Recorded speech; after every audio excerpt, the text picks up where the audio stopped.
So what's up guys, and welcome back sa ating channel. For today's video guys ay bubuksan natin yung ating 4 channel na Joson Moon Max 4.1300 na model. So class H design po ito guys.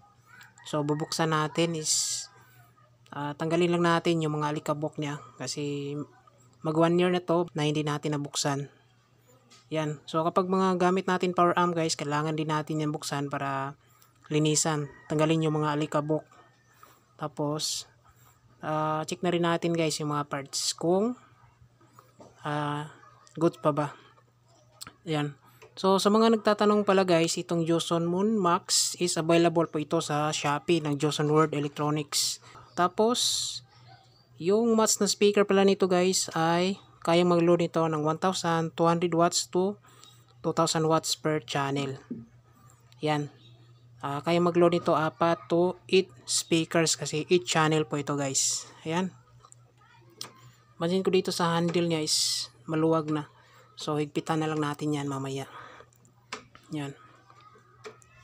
So ito yung front panel niya ng Joson Moon Max. Tapos sa likuran ay ito. Papakita natin.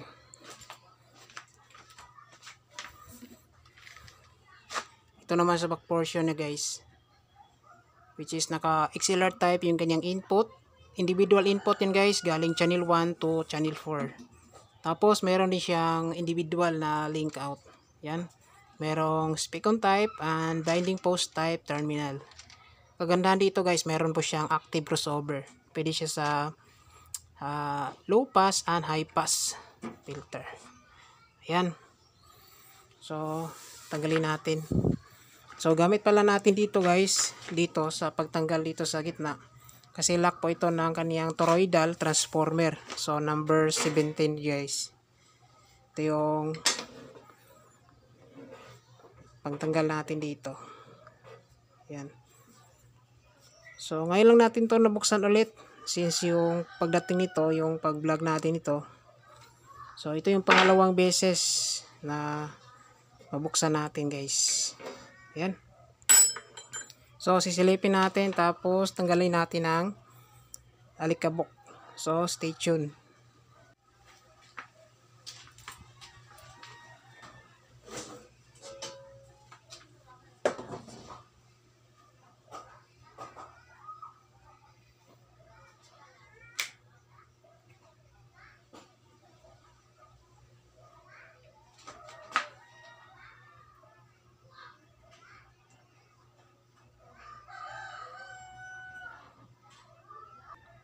So ito guys, na tanggalan natin yung kaniyang pinaka-cover. So ito yung pinakalamang loob niya, itong power amp na to. So kitang-kita natin guys na siksik yung laman. Yan, napakasulit yung laman guys. At kagandahan dito is 4 pieces yung kaniyang blower, which is 24 volts. So hindi talaga magtatagal yung init ito kasi merong hangin papasok, tapos merong hangin palabas. So yung init talaga niya guys, diretso na sa labas. Tapos makapal naman yung heatsink oh. Makapal. Yan. Tapos yung kaniyang transformer napakalapad. So papakita natin yung kaniyang voltahe no. Pwede ito matanggal yung kaniyang shield ng kaniyang transformer oh. Ito. So, yung nakalagay dito guys ay Moon Pro Max 4.1300. Makikita natin is 220 yung kaniyang pinaka-primary, which is 50 by 60 Hz yung primary. Secondary guys, mayroong 22 volts. Ito yung nagsusupply sa pinaka main blower niya. So 15 volts, meron ding 019 volts. Tsaka yung kanya main supply is 126 volt, yung kanyang high voltage. Tapos yung kanyang low voltage is 63 volt. Yan. So bagong-bago pa to, mga 2023 yung production nito. check natin dito yung kanyang nakasulat dito. So same lang po yung nakalagay dito sa kanyang shield. Yan, pure copper po ito guys, mga Joson power amp. Yan.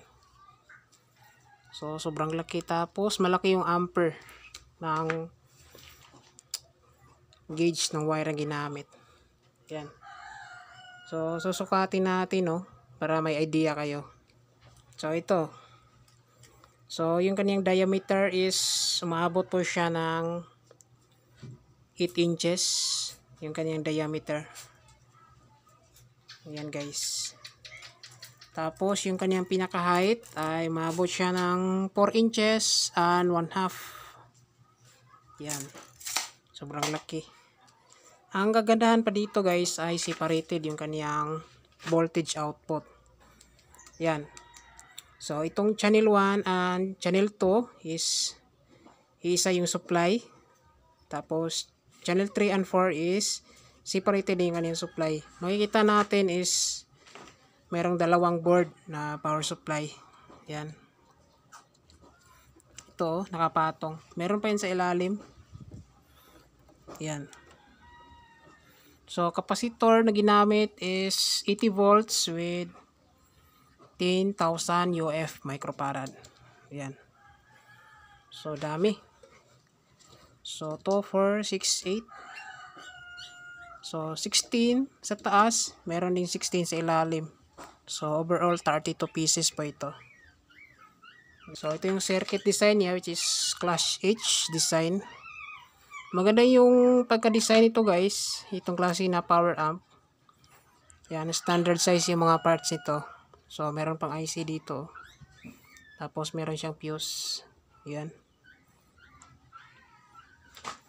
Sa kanyang pinaka-input buffer is naka SMD po siya guys, which is okay naman siya. Yan. Match naman yan sa kanyang supply, sa kanyang input buffer. Kadalasan naman ngayon sa mga input buffer na mga power amp is naka SMD na. Yan. Para malinis yung kanyang audio. Yan. Ito, napasukan ng mga maliit na alikabok. So, tanggalin natin yung mga alikabok niya guys. Ayan. So, tanggalin ko muna yung mga alikabok guys. Tapos, sa sound check tayo dito sa ating bullet. Para naman ma-condition siya. Ayan. Kasi, matagalan natin to. Last demo natin mga ilang buwan na siguro. Ayan. So, stay tuned lang po tayo guys. So, ito guys, natanggalan na natin ng kaunting alikabok. So, yung gamit pala dito guys na mga power transistor is NGW, which is pang malakasan na power transistor. Yan, matibay po ito. NGW 2114G. Tapos,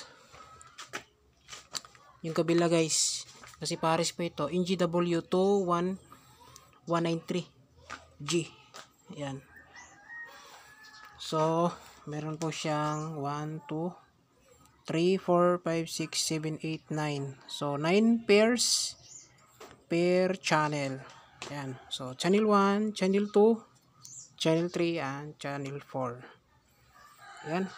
So, kung naghahanap ka ng power amplifier na 4 channel, malakasan na. Yan, kaya mag-handle 1,200 watts to 2,000 watts. Yan, per output. So, ngayon guys, siset up muna natin dito sa ating bullet. Yan. So, sound check lang natin guys dito sa ating power amplifier. So, stay tuned. So, ito guys. Ayan, bali nakakabit na yung kanyang speaker. So, anong nangyari dito? Ito yung nakaload sa channel 1, channel 2, channel 3, and 4. Or A, B, C, and D. Ayan. So, ito.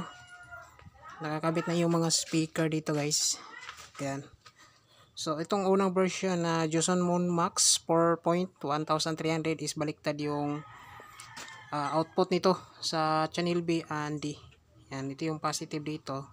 Negative sa channel D. Sa channel B naman, ito yung positive tsaka negative. Nagkabaliktad lang yung connection sa loob.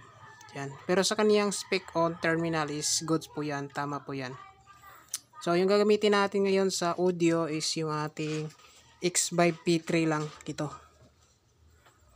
So, power on natin.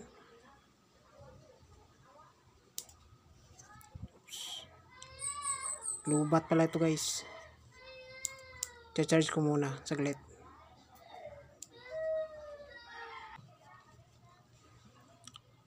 So, ito guys, na-charge na natin. Oh. Meron na siyang power. So, ito, isaksak natin to sa input A.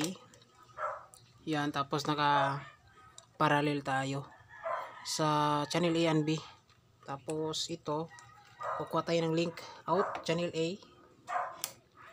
Tapos, papunta to dito sa input, channel C. Yan. Tapos, naka-parallel din. Yan. So, ngayon is, titesting natin guys. Matapos natin tanggal yung mga kaunting alikabok. Yan. So, stay tuned. So, ito guys, naka-play na tayo ng music. So, credits to Kane Gania sa magandang remix. So, ito, power on na natin. Yan. So, na-click na yung relay. So, test muna natin isang channel kung gumagana ba. So, channel A, muna tayo dito.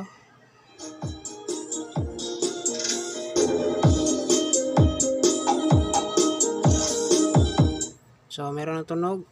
B naman.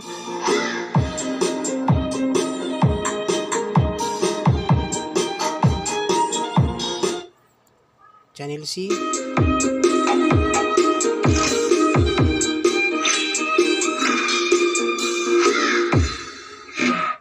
Channel D.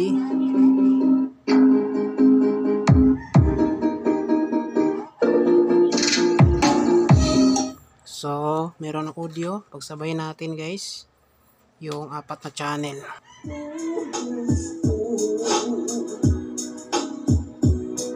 Kay hindi dapat tawag mo diba? Ang mapuyo sa mata mo.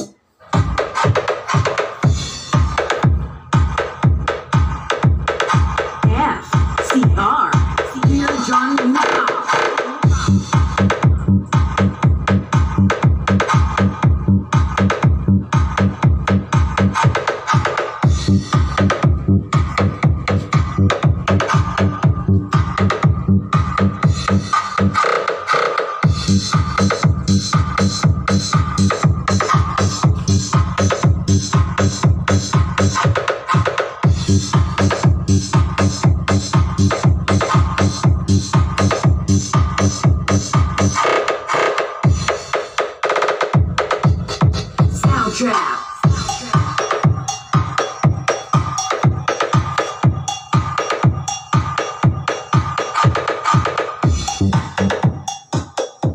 So, yung tunog niya guys ay merong bass kasi hindi natin dinanaan sa kaniyang EQ or crossover. Naka-direct lang tayo guys sa pinaka-input.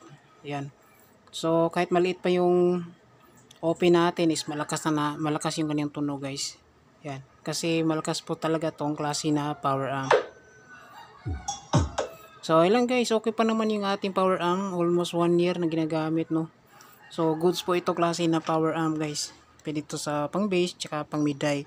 Pwede rin pagsabayin itong 4 na channel. Yung A and B gawing bass, channel C and D gawing mid-high. So, kahit isang power amp, pwede na natin mapatunog yung ating 4 to 8 speaker mga guys. So, dito lang guys yung video natin. So, see you in my next video. Maraming salamat. God bless.